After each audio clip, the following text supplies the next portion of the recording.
चल रही है जो भाई जिनको सीट नहीं। अब तो ये दो भागों में बट गया। पहले 4 विधानसभा थी और चारों की चारों भारतीय जनता पार्टी ने जीती, लेकिन आपका और नायब सैनी का जो मिलने का जो एक तरीका है, और मैं कहूं कि कोई भी आदमी वीडियो पे खींचे या सेल्फी ले तो मना नहीं करते, ऐसे ही स्वभाव की आप मिली। और सरकार और संगठन का जब मेल होके चलेगा तो अब हरियाणा में 48 सीटें आई हैं।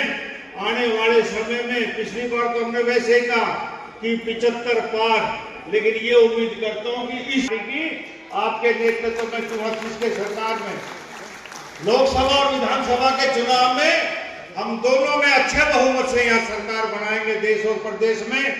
मैं आपको मंत्री होने के नाते कि सरकार की तरफ से कोई आपको यहाँ दिक्कत नहीं आएगी, और संगठन की दृष्टि से भी जो आप हमें काम सौंपेंगे उसको करने का पूरा प्रयास करेंगे।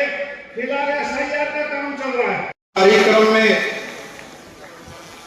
उपस्थित हमारे बीच में कैबिनेट के मंत्री, उद्योग एवं वाणिज्य मंत्री हरियाणा सरकार माननीय श्री राव नरबीर सिंह जी, हमारे यहाँ के प्रभारी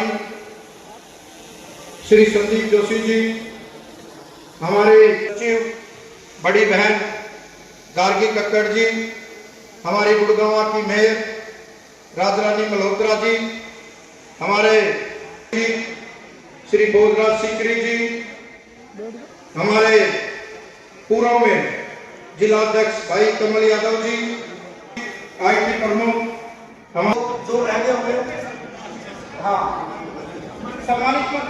सम्मानित मंच, सभी पार्षद, सभी मंडल अध्यक्ष। और आज हमारा सौभाग्य है कि बहन जी का गुड़गांव में आते ही सबसे पहला कार्यक्रम स्वागत का की तरफ चलती रही, वैसे वैसे सब लोग स्वागत करते रहे। और जब गिलिश में पहुंचे हैं और जब इस पंडाल में पहुंचे हैं तो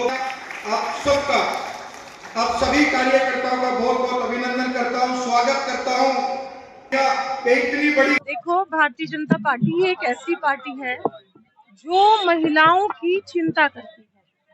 तो पूरे देश की महिलाओं से, पूरे हरियाणा की महिलाओं से मेरा यही आह्वान है कि अगर आप राजनीतिक क्षेत्र में काम करना चाहते हो तो आओ, भारतीय जनता पार्टी के सदस्य बनो, क्योंकि हमारे प्रधानमंत्री नरेंद्र मोदी जी एक बड़े भाई के तौर पर, एक अभिभावक के तौर पर, एक गार्जियन के तौर पर देश की बहन बेटियों की चिंता करते हैं।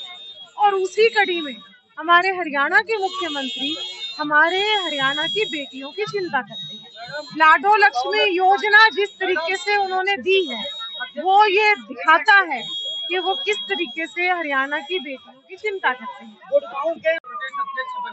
देखिए, उसकी चिंता भी ये जो है संगठन का निर्णय है, राष्ट्रीय स्तर का निर्णय है, हम चर्चा करेंगे, लेकिन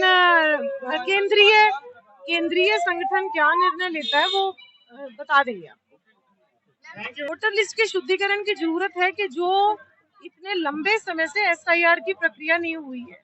जिस बूथ पर पानीपत में मेरी 156 नंबर बूथ है, 26 नंबर विधानसभा, कितने सारे डेड वोट्स आज भी खड़े हुए हैं उस बूथ के ऊपर। तो आज हमको चिंता करनी है कि जिन लोगों की मृत्यु हो चुकी है वो वोट्स कटने चाहिए। जो 18 से ऊपर बच्चे हो गए हैं उनकी वोट बननी चाहिए। जो उस बूथ पर रहता है उसी व्यक्ति को उस बूथ पर वोट डालने का अधिकार है। उसी तरीके से घुसपैठिए, आज उन्होंने हरियाणा में भी पूरा इन्फिल्ट्रेशन किया हुआ है।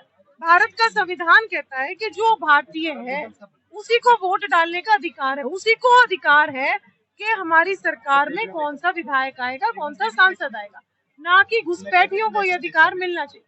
तो वोटर लिस्ट का शुद्धिकरण बहुत जरूरी है, ताकि हम इन घुसपैठियों ने जो कहीं दे लेकर अगर अपनी वोट्स बनवा ली है तो उन वोट्स को हम कटवाने का काम करेंगे। आम आदमियों से मेरी यही प्रार्थना है कि